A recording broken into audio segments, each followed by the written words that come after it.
কি হলো কি? কানে কি তুলো বুঝেছো নাকি? এই এই, আমি আমি কোথায়? ও মা গো, তুমি কোথায় গো? তুমি তোমার ঘরে, আর এই আমি তোমার গিন্নি। হ্যাঁ গো, তুমি কি স্বপ্ন দেখছিলে নাকি? না, দেখছিলাম না, শুনছিলাম।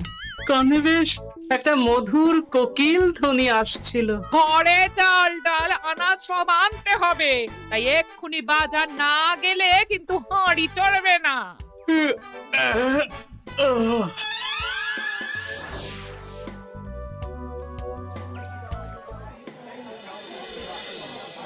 এ কি, মুদির দোকানে মড়ক লেগেছে নাকি?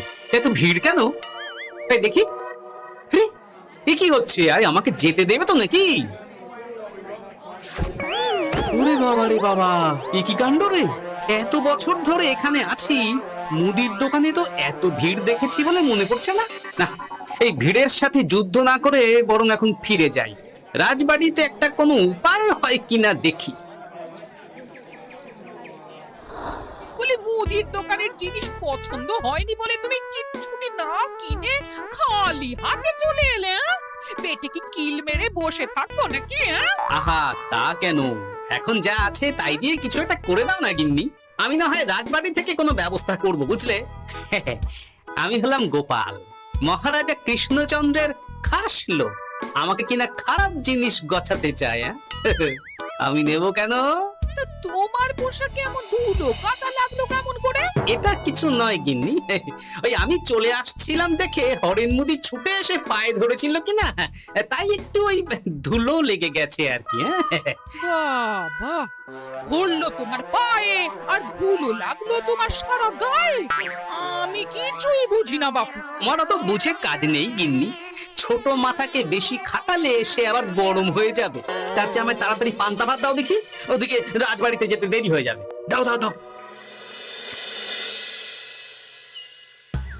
বাবা, সকাল সকাল মুদির দোকানে মাছি গলার জায়গা ছিল না, এখন তো দেখছি পুরো ফাঁকা।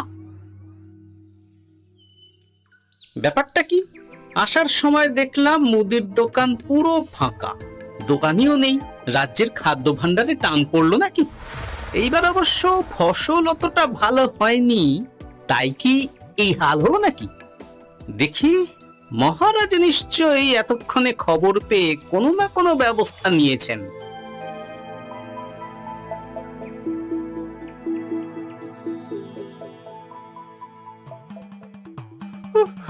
আমি যদি উড়ে যাই, দয়া করে ধরে ফেলুন।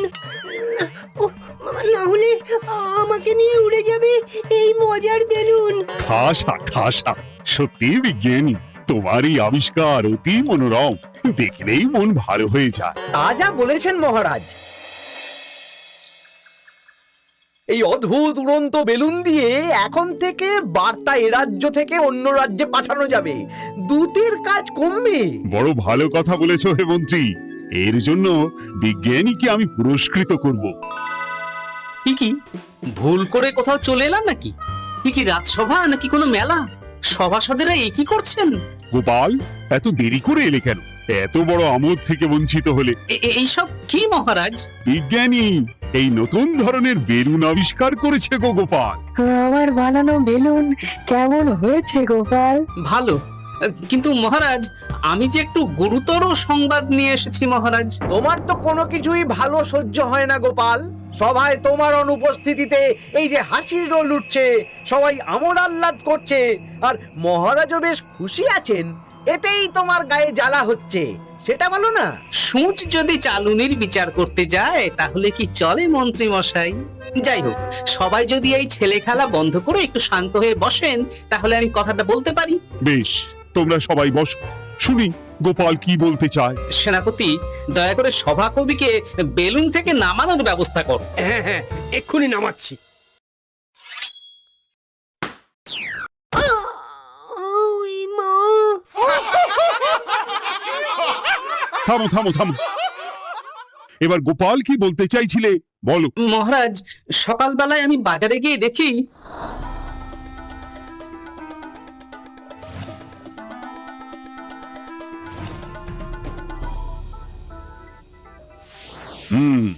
এই হলো অবস্থা। আমি রাজ্যের খাদ্য ভাণ্ডারে কদিন আগেই খবর নিয়ে দেখেছি মহারাজ, যা খাদ্যশস্য আছে তাতে আগামী 3 মাস রাজ্যের লোকেদের ভালো মতো চলে যাবে। তার মানে 3 মাস পরে আমাদের রাজ্যে খাদ্য সমস্যা হতেই পারে, তাই তো মন্ত্রী মশাই? সে বলছে তা হতেই পারে। তখন কি হবে মহারাজ? আমাদের কি তাহলে খাদ্যের জন্য আবার নবাব বাহাদুরের কাছে হাত পাততে হবে? সে আমার পক্ষে সম্ভব নয় গোপাল। তাহলে কি উপায় হবে মহারাজ? উপায় একটাই আছে মহারাজ, 3 মাসের আগেই আবার জমিতে ফসল ফলাতে হবে, তাহলেই আর খাদ্যের সমস্যা থাকবে না মহারাজ। কিন্তু জমিতে মাত্র 3 মাসের মধ্যে ফসল ফলবে কি করে গোপাল? যে একটু আগে তার আবিষ্কারের মাধ্যমে আপনাদের মধ্যে আমোদ আহ্লাদের বাঁধ দেখেছিলেন, আমার বিশ্বাস সেই পারবে তার আবিষ্কারের মধ্যে দিয়ে রাজ্যবাসীর খাদ্য সমস্যার সমাধান করতে। তাই তো বিজ্ঞানী? আমি আমি তো আসলে আরে হ্যাঁ, এটা তুমি বড় ভালো বলেছ। তা বিজ্ঞানী, আর দেরি করার প্রয়োজন নেই। তুমি এক্ষুনি তোমার গবেষণাগারে চলে যাও। গবেষণার জন্য যা যা উপাদান লাগবে তা মন্ত্রীকে বলে দেবে। আচ্ছা মহারাজ। তাছাড়া তোমার কাজে সাহায্য করার জন্য পেয়াদা তোমার সঙ্গেই থাকবে। আমরা সবাই তোমার নতুন আবিষ্কারের অপেক্ষা করব। যদি তুমি এই আবিষ্কার করতে পারো, তাহলে যে পুরস্কার পাবে তা এর আগে এই জগতে কেউ কখনো পায়নি। আর না পারলে মহারাজ, তাহলে কিন্তু শাস্তিটাও হবে সেই রকম কড়া। আমার বিশ্বাস আমি মহারাজের দেওয়া পরীক্ষায় সসম্মানে উতরে যাব।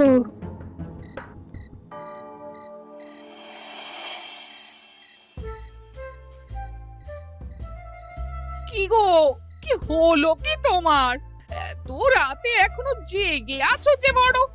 জেগে আছে কি আর সাধে গিন্নি? বিজ্ঞানীর জন্য বড় চিন্তা হচ্ছে বুঝলে। তুমি তো জানো রাজসভায় যে কজন আমার ভালো চায় তাদের মধ্যে বিজ্ঞানী একজন। তাই ভাবছি, তো কি ভাবছো শুনি? এই যে নতুন আবিষ্কারের কথা পেড়ে আমি আবার বিজ্ঞানীকে বিপদে ফেলে দিলাম না তো?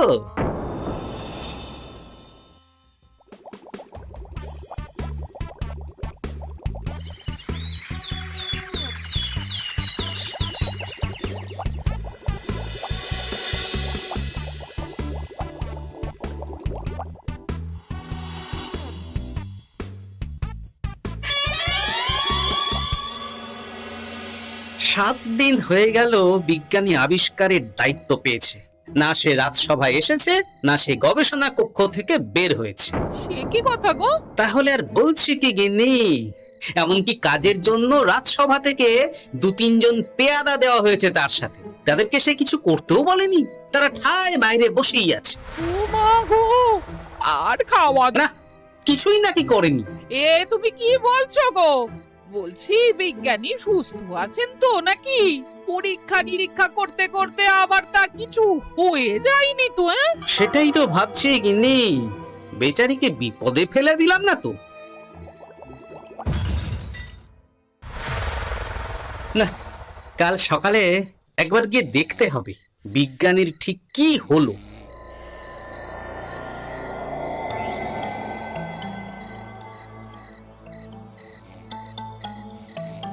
গোপাল, গোপাল, দরজাটা একবার খোলো। গোপাল, হ্যাঁ? কে কে কে? দেখো না কে? আচ্ছা বেশ, তুমি আলোটা নিয়ে এসো তো গিন্নি।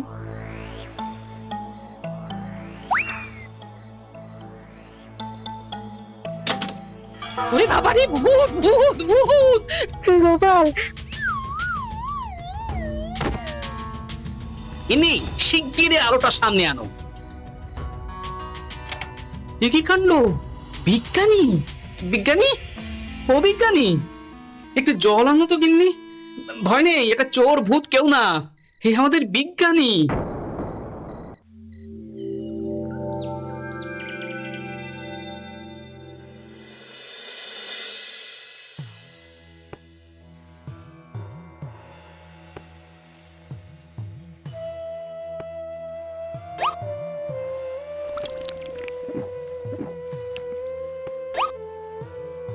এইবার একটু সুস্থ বোধ করছো তো বিজ্ঞানী? হ্যাঁ, অনেক ধন্যবাদ। আসলে গবেষণা করতে গিয়ে দিন রাতের খেয়ালই ছিল না, খাওয়া হয়নি। 7 দিন ধরে গবেষণা করছো মানছি, তাই বলে এরকম না খেয়ে থাকবে? দেখলে তো কেমন ভিড় নিয়ে খেয়ে পড়লে। রাতের বেলায় গবেষণা কক্ষে বিস্ফোরণ ঘটে। এই যাত্রায় মনে হয় আমার প্রাণ রক্ষা হলো না, আমার গবেষণা বিফলে গেছে। আহা, এত সহজে হাল ছেড়ে দিলে কি চলে? আমার ঠাকুরদা একটা কথা বলতেন জানো, যদি করো গোড়ায় গলদ, কেঁদে কুল পাবে না বলদ। এর কথার অর্থ কি গোপাল? আমি যে সবটা বুঝি তা নয় বিজ্ঞানী, তবে যেটুকু বুঝি তার মানে হলো গোড়ায় গলদ করলে বলদ অনেক খাটলেও ফল পাবে না, ফলে তাকে কাঁদতে হবে। আমার মনে হচ্ছে তুমি গোড়ায় গলদ করে ফেলেছো। সেটা তো আমারও মনে হচ্ছে গোপাল, কিন্তু এখন তাহলে উপায়? মহারাজ যদি আমার ঘরটা নেন তাহলে? না না, ভাব দিও না বিজ্ঞানী, আমি তো আছি। দেখো, আমি তো তোমার মতো শিক্ষিত নই বিজ্ঞানী। রসায়ন ভৌত বিজ্ঞানে আমি পুরো অজ্ঞান, এমনকি প্রকৃতি বিজ্ঞানও আমার পড়া হয়নি। তবে প্রকৃতির মধ্যে যে বিদ্যা লুকিয়ে আছে তা আমি জেনেছি। আমার মনে হয় তোমারও ওই প্রকৃতির বিজ্ঞানের দিকে এবার নজর দেওয়া উচিত। কিন্তু কিভাবে শুরু করব গোপাল? আচ্ছা বেশ, চলো আমার সঙ্গে।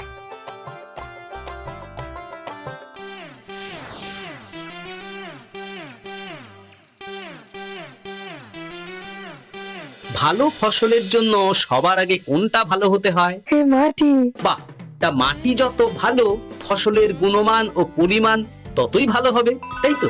মাটি ভালো করতে হলে কি করতে হবে বিজ্ঞানী? কি গোপাল? এই যে গাছগুলো দেখছো, এগুলো আমাদের ছোটবেলার সময়ের গাছ। এখানে আগে গরু চড়তো, তারাই গোবর দান করে যেত মাটিতে, আর বাচ্চারা খেলতে এসে ফল খেয়ে তার বীজ ফেলে যেত। সেই থেকে চারা গাছ হয়েছে, আর সেই চারা থেকে বড় গাছ হয়েছে। বাহ, আমি তো এই দিকটাই ভাবিনি। এই গোবর তো অতি উত্তম বস্তু চাষের মাটির জন্য। তোমায় যে কি বলে ধন্যবাদ দেবো আমি জানি না গোপাল, তুমি আমার চোখ খুলে দিয়েছো। গোড়ায় যে ঠিক করে সফল সে বারে বারে।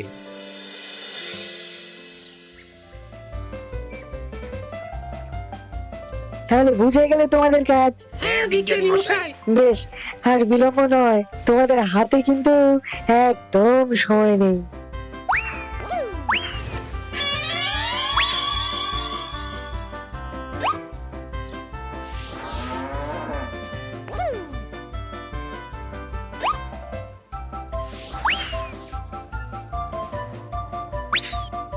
যা বাবা, গোবর কোথায় গেল?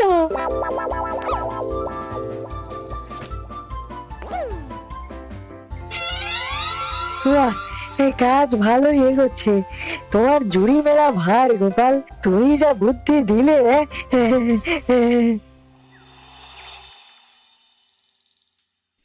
এইসব কি কাণ্ড হচ্ছে বলো দেখি কৃষ্ণনগরে? চারদিকে এত কিছু জিনিস থাকতে কিনা গোবর চুরি হচ্ছে। এই রে, বিজ্ঞানী দেখি ঘেটে ঘ করে দিচ্ছে, নির্ঘাত ওই গোবর চুরি করছে বা করাচ্ছে। কি গো, তুমি এর বিহিত করবে না নাকি? বলি গোবর না হলে ঘুঁটে দেব কি করে? উনুনি বা চলবে কিসে? আমি কি এই বয়সে জঙ্গলে কাঠ কাটতে যাব নাকি? আমি দেখছি, তুমি আজকের দিনটা কোনো মতে সামলে নাও না গিন্নি। আমি এক্ষুনি রাজবাড়িতে গিয়ে এর একটা বিহিত করছি।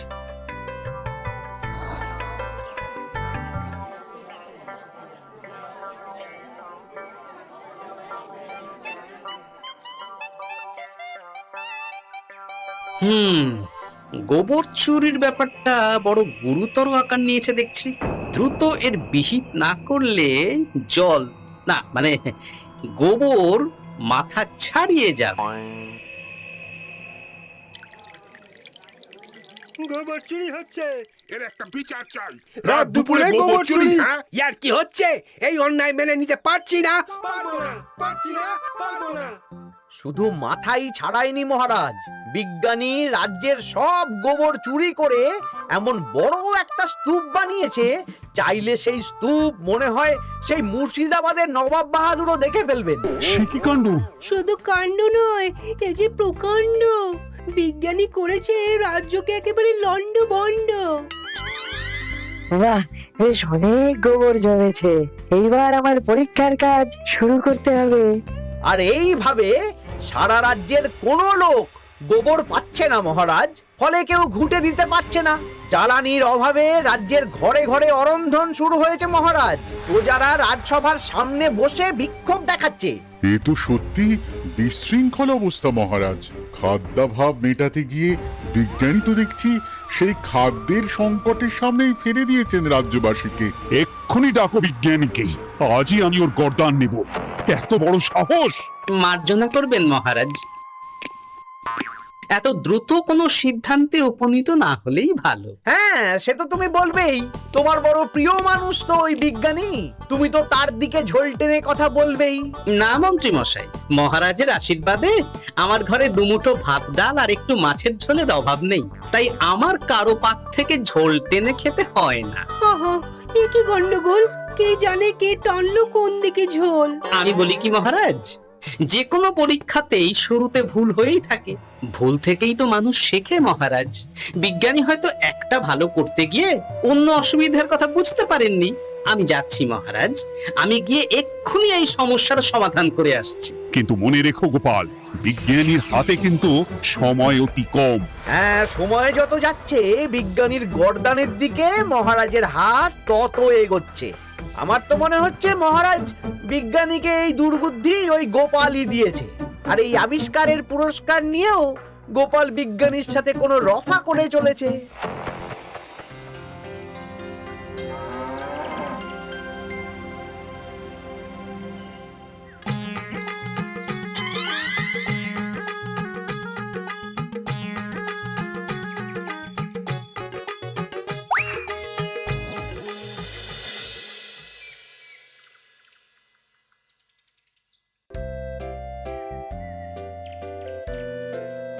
যাক, তাহলে রাজ্যের গোবর চুরির সমস্যা মিটলো, কি বলেন? তা মিটেছে রানী, কিন্তু এটা আমি বুঝতে পারছি না বিজ্ঞানী আসল কাজটা করতে পারবে কিনা।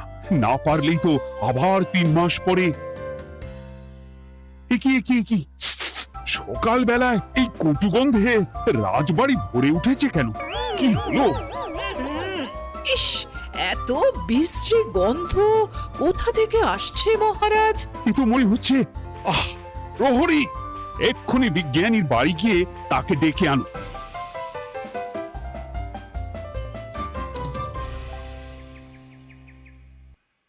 এই রে, বিজ্ঞানী তো দেখছি আরো বড় সর্বনাশ করে ফেলেছে। মনে হচ্ছে গোবর না পেয়ে এইবার মানব বিষ্ঠা দিয়েই কাজ সারবার তাল করেছে। তাড়াতাড়ি যাই, মহারাজ এতক্ষণে আবার দুর্গন্ধে রেগে গিয়ে নিজেই না বিজ্ঞানীর গর্দান নিয়ে নেন। না, সর্বনাশ ঘটার আগেই বিজ্ঞানীকে আটকাতে হবে। তুমি ঠিকই বলেছো গোপাল, সকালবেলাতেই মহারাজ আমাকে ডাকার জন্য পেয়াদা পাঠিয়েছেন। আমি যাইনি, কেন কিছু আন্দাজ করতে পারো? না, এই এত গন্ধে আমার আন্দাজও ভোতা হয়ে গেছে বিজ্ঞানী। তবে যতই হোক, ওই গোপালের বুদ্ধি তো একেবারে শূন্য হবে না। আর তাই বলছি, এক্ষুনি এইসব আবর্জনা বিদায় করো, তারপর আমার সাথে চলো, আমি উপায় বলে দিচ্ছি।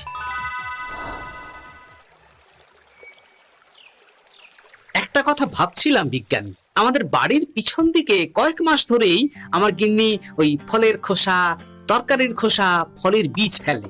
ওদিকটা অনেকদিন যাই না, বুঝলে। গতকাল একটা কাজে সেখানে গিয়ে দেখলাম যে দিব্যি বেশ খাসা দেখতে 2-4টে বেগুন আর লঙ্কার গাছ হয়েছে। মানে ওই তরকারির খোসাই জমিকে সার দান করেছে।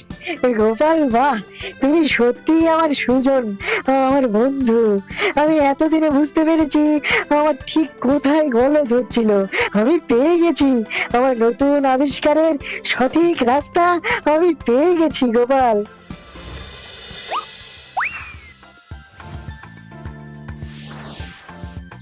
শাকসবজির খোসা থেকে তো দারুণ সার তৈরি হয়েছে গোপাল। সাথে আমি আবিষ্কার করেছি কেঁচোর দল মাটিতে যে বায়ুর যোগান দেয় তা কিভাবে আরো বেশি করে মাটির মধ্যে প্রবেশ করানো যায়। বাহ বাহ বাহ বাহ, এই যে সোনায় সোহাগা বিজ্ঞানী।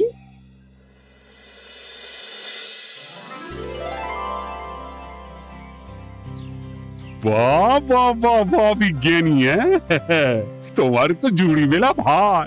মাত্র 1 মাসেই এত ফসল ফলেছে। বলো বলো বলো, তুমি কি উপহার চাও? এইসব বলে আমার লজ্জা দেবেন না, আমি আপনার দাস মাত্র। বিজ্ঞানী না চাইলেও আমার একটা আবদার আছে মহারাজ। সে তো থাকবেই, তুমি তো আবিষ্কর্তা কি না? মহারাজ, আমি চাই আপনি এমন একটা ব্যবস্থা করুন যাতে প্রতিদিন সকালে আপনার কর্মীরা বাড়ি বাড়ি গিয়ে তরি তরকারির খোসা সংগ্রহ করে আনবে। এতে কি লাভটা হবে শুনি? দুটো লাভ হবে। আগামী দিনে তরি তরকারির খোসা থেকে বিপুল পরিমাণে যে সার উৎপন্ন হবে তা আমাদের কাজে লাগবে, আর তারপরে উদ্বৃত্ত সার আমরা বিক্রি করে বিপুল অর্থ উপার্জন করতে পারবো। আর কারো বাড়ির সামনে আবর্জনাও জমা হবে না মহারাজ, চারিদিক পরিষ্কার পরিচ্ছন্ন থাকবে। বাহ বাহ বাহ, এ ভারী ভালো প্রস্তাব। আমি এক্ষুনি এই প্রস্তাবে সম্মতি জানিয়ে ফরমান জারি করছি গোপাল। আর শুধু বিজ্ঞানী নয়, তোমার জন্য পুরস্কার ঘোষণা করছি। সবই আপনার দয়া মহারাজ।